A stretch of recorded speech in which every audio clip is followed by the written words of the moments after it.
The air in Silas's garage was thick with the ghosts of better days.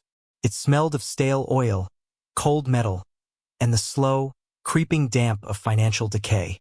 Dust motes danced in the single beam of sunlight that pierced the grimy windowpane, illuminating the worn-out tools hanging on the pegboard like museum artifacts. Each wrench and socket held the memory of his father's hands, strong and sure, a stark contrast to Silas's own, which now trembled slightly as he wiped them on an already saturated rag. He was a man folded into himself, his shoulders perpetually stooped as if carrying an invisible weight. At 45, his face was a roadmap of quiet disappointments, etched around kind eyes that had seen too much loss. The garage, Blackwell & Son Automotive, was the son part of a promise he was failing to keep. Outside, the world hummed with the indifferent progress of the small town of Harmony Creek, a place that had long since decided Silas Blackwell was a relic, as rusted and obsolete as the forgotten engine blocks behind his shop. The crunch of expensive Italian leather shoes on the gravel driveway was a sound that made the acid in Silas's stomach churn. Marcus Thorne didn't walk. He encroached. Dressed in a suit that cost more than Silas's entire inventory, Thorne moved with the predatory grace of a man who had never been told no. Two of his associates, hulking figures in ill-fitting blazers, flanked him like concrete gargoyles. They stopped just outside the wide-open bay door, casting long, oppressive shadows that swallowed the meager sunlight. Thorne surveyed the cluttered, failing business with a look of theatrical disgust, a smirk playing on his lips. "Silas," he began, his voice smooth but laced with venom. "We had an agreement." A final extension. The townspeople passing by on the sidewalk slowed their pace. Mrs. Gable, clutching her grocery bag, averted her eyes but didn't leave. Old Mr. Henderson, walking his terrier, stopped completely, pretending to inspect a loose shoelace. They were the silent, complicit audience to his humiliation. Silas didn't look up from the carburetor he was pretending to clean. His knuckles were white where he gripped the cool metal.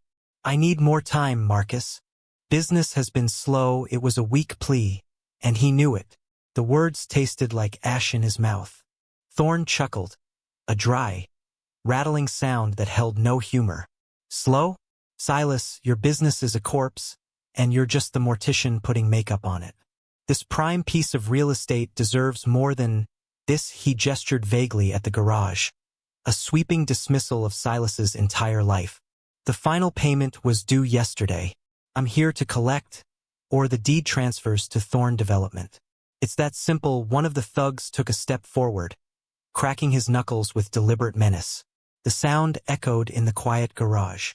Silas finally looked up, his gaze meeting Thorne's. He saw no room for negotiation, no flicker of empathy. He saw only a void, a hunger for property and power that would consume him without a second thought. "I'll have it by the end of the week," Silas said, his voice barely a whisper. Thorne's smirk widened. "You have until Friday morning, 9 a.m. sharp. And Silas," he added, leaning in conspiratorially, his cologne a cloying, chemical scent, "don't bother going to the bank. Your credit is as dead as your father." He turned and walked away, his men following in his wake, leaving Silas standing alone in the encroaching shadows, the eyes of his neighbors boring into his back like hot pokers. The humiliation was a physical thing, a heavy cloak he couldn't shrug off. He was just a ghost in a failing garage, and the whole town was watching him fade away. The days that followed were a slow, grinding torment. Thorne's influence was a poison that seeped into every corner of Silas's life. A brand new, one-star review appeared on the garage's forgotten business page, claiming incompetent service and price gouging, a laughable accusation for a man who often let his poorest customers pay in installments or trade for services. The next day, he found the air let out of the tires of the one project car he was restoring, a classic Mustang that had been his passion and his escape. It was a petty, cruel act, a clear message that Thorne's reach extended even into the sanctuary of his workshop. When he went to the Harmony Creek Community Bank for a last-ditch attempt at a small loan, the manager, a man he'd known since childhood, couldn't meet his eyes. "I'm sorry, see," Mr. Abernathy mumbled, shuffling papers on his desk. Your collateral is the garage itself, and with Thorn Development holding the lien, my hands are tied. You understand, Silas understood perfectly. Fear was a more powerful currency than loyalty. He was being systematically erased, his worth denied at every turn. The community that had once been the bedrock of his existence now treated him like a contagion. Conversations hushed when he entered the diner. People crossed the street to avoid making eye contact. They saw him not as a neighbor in trouble, but as a failure, a cautionary tale. The weight of their judgment was heavier than any debt. Each night, he would sit at the small, cluttered desk in the corner of the garage, the single bare bulb overhead casting a harsh glow on the pile of red-stamped overdue notices. The silence was his only companion, a vast, echoing void filled with the ghosts of unpaid bills and broken promises.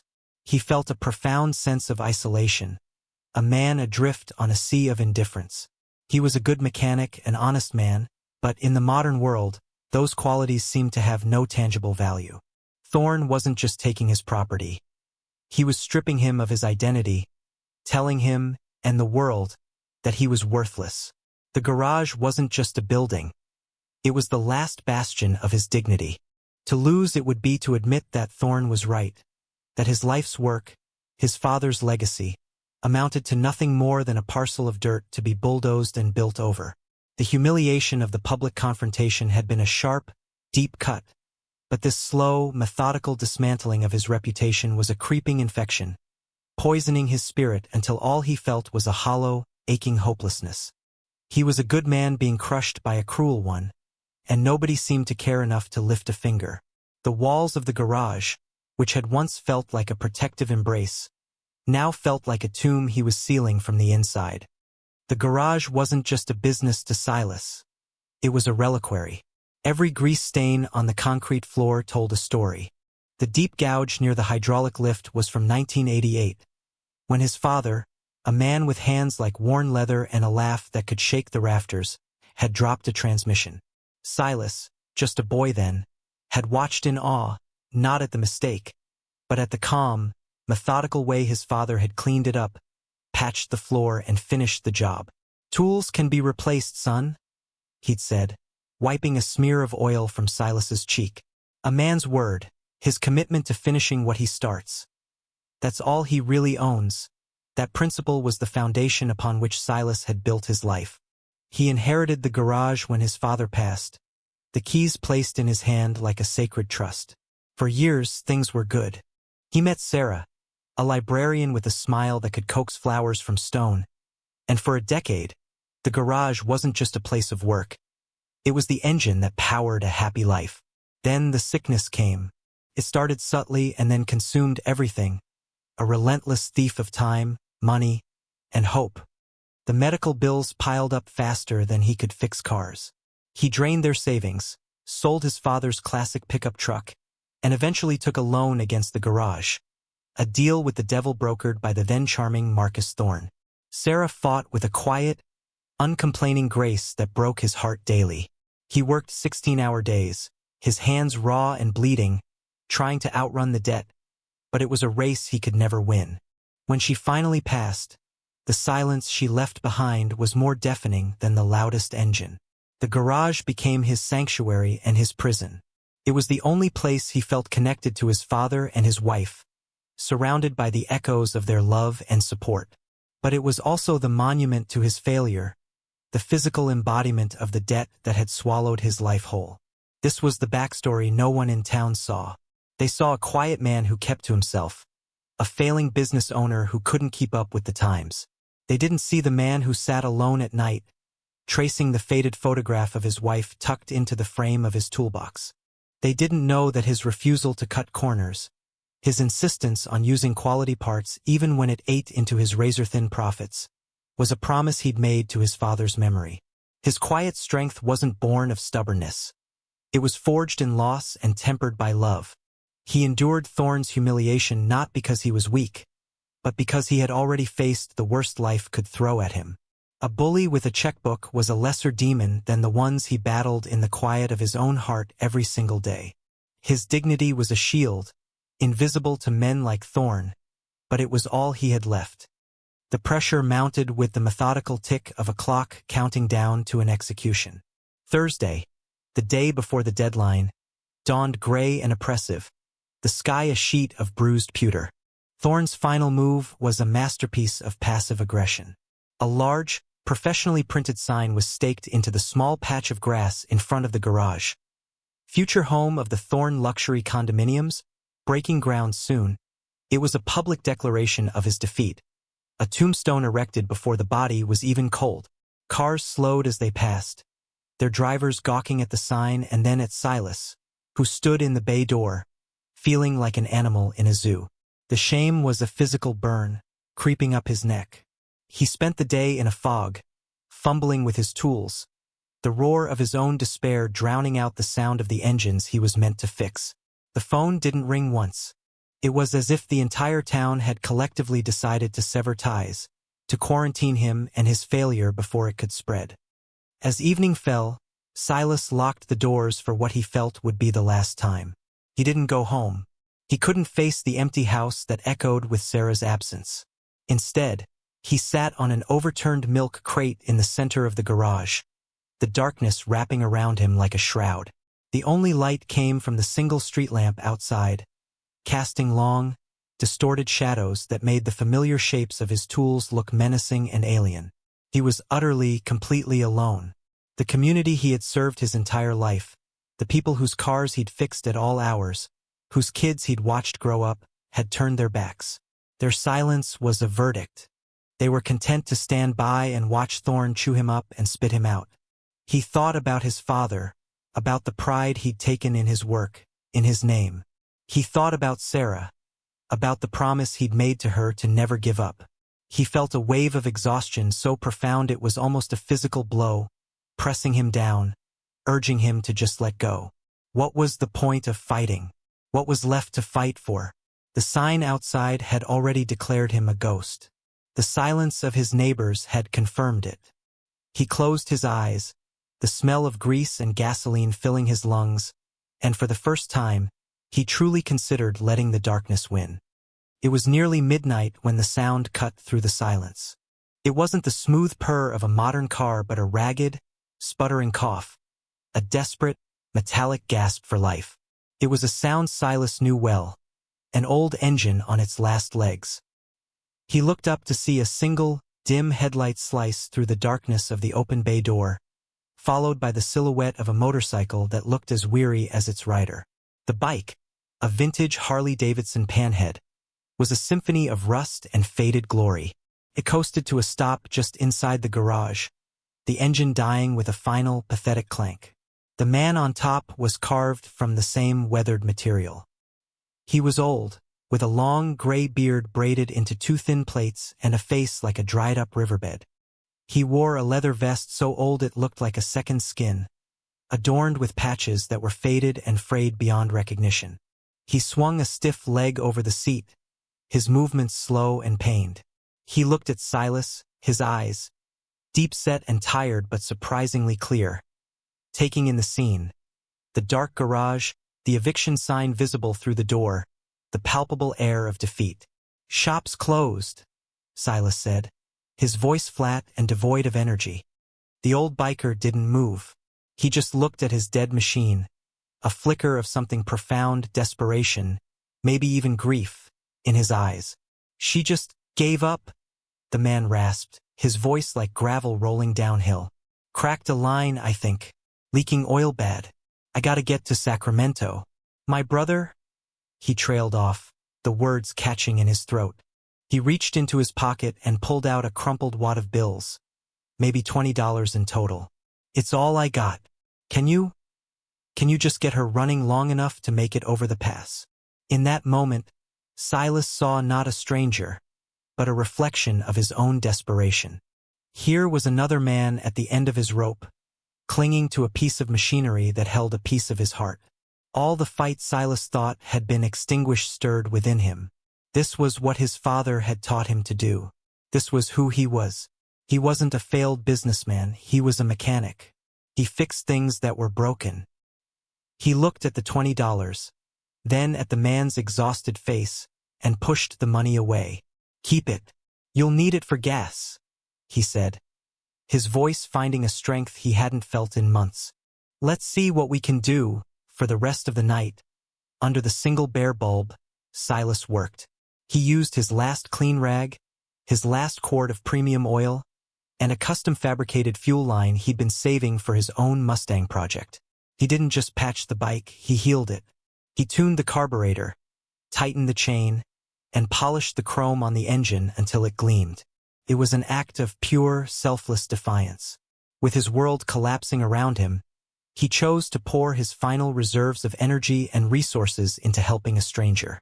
As the first hint of dawn painted the eastern sky, the panhead roared to life, its engine a deep, steady thrum, a heartbeat restored. The old biker watched, his face unreadable. He simply nodded, a gesture of profound, unspoken gratitude.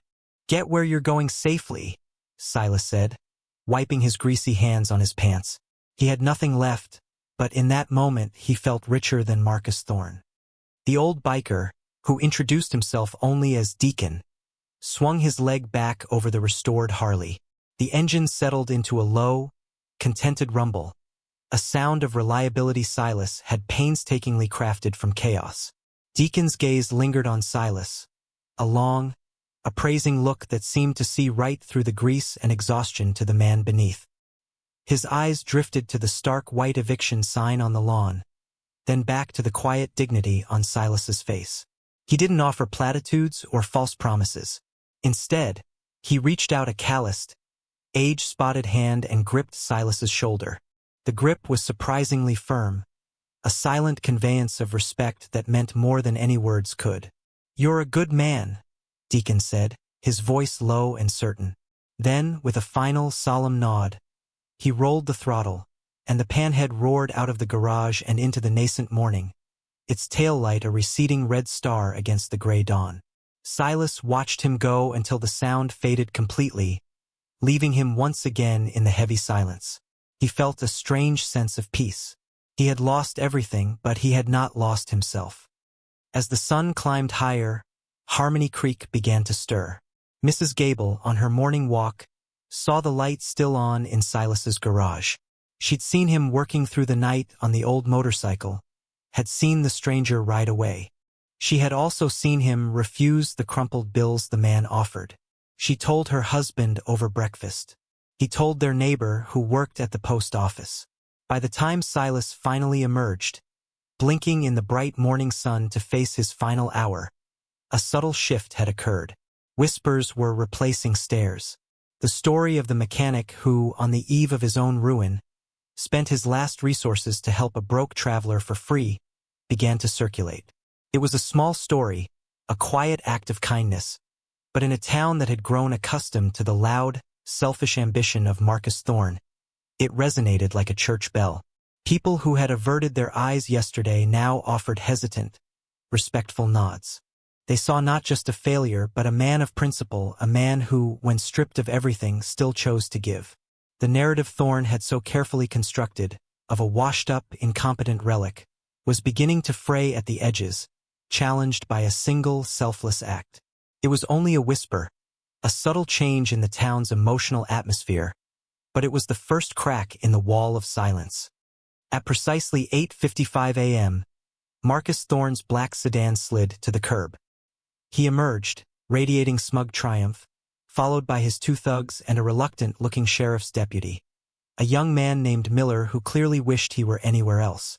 Thorne strode toward the garage as if he already owned it, a sheaf of legal documents in his hand. 9 o'clock, Silas, he called out, his voice dripping with finality.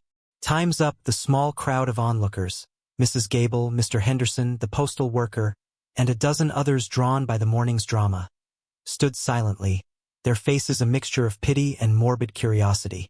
And then it started. At first, it was a low, distant hum, a vibration felt more than heard, like an approaching earthquake. Every head turned towards the highway at the edge of town. The hum grew into a deep, guttural rumble, then a thunderous, earth-shaking roar that rattled the windows of the storefronts across the street. Over the crest of the hill, a single headlight appeared, then two, then 10, then a tidal wave of chrome and black leather. It was a sea of motorcycles, riding in a tight, disciplined formation that spoke of military precision. They weren't a ragtag group. They were an army. Hell's Angels.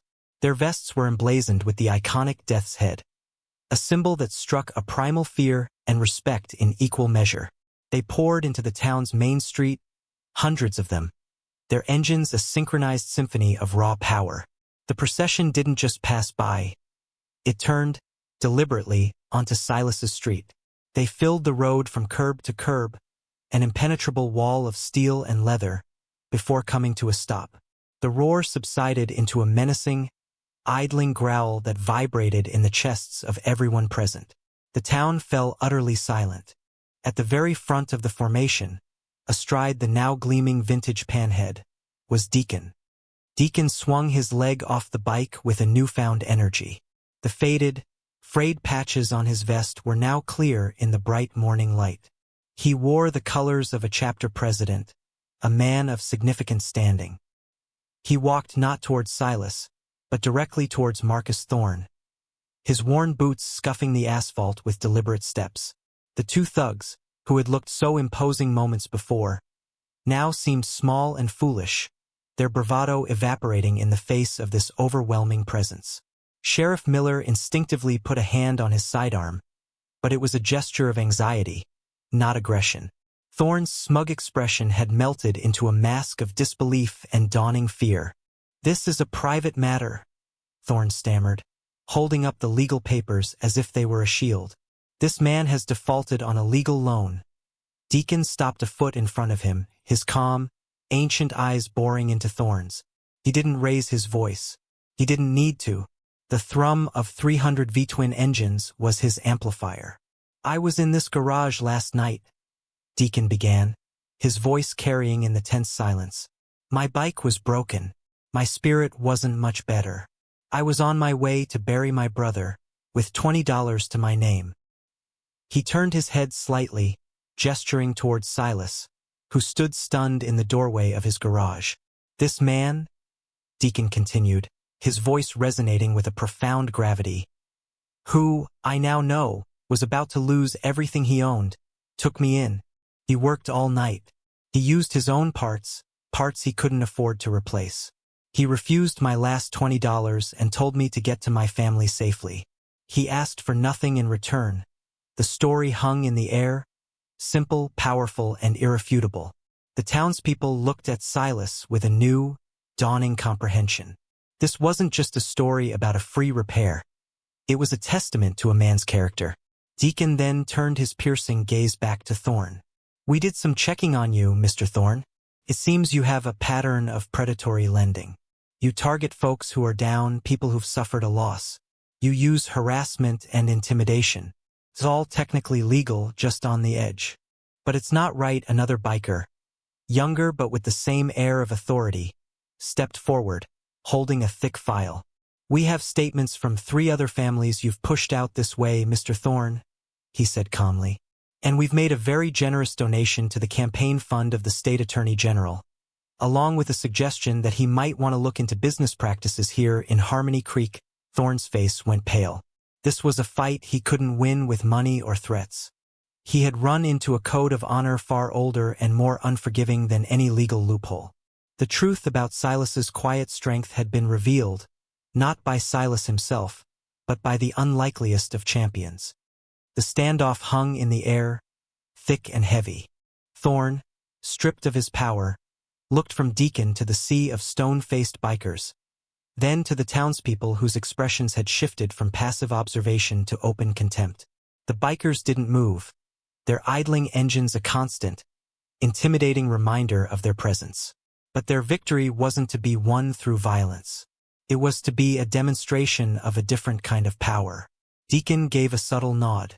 What happened next was a silent, coordinated explosion of activity. Bikers began to dismount. They weren't reaching for weapons. They were opening the saddlebags and support vehicle trailers that had quietly pulled up behind the formation. They pulled out tool belts, power saws, paint cans, and roofing shingles. A large man with a road captain patch unrolled a set of professional blueprints across the hood of Thorne's sedan, weighing them down with a heavy wrench.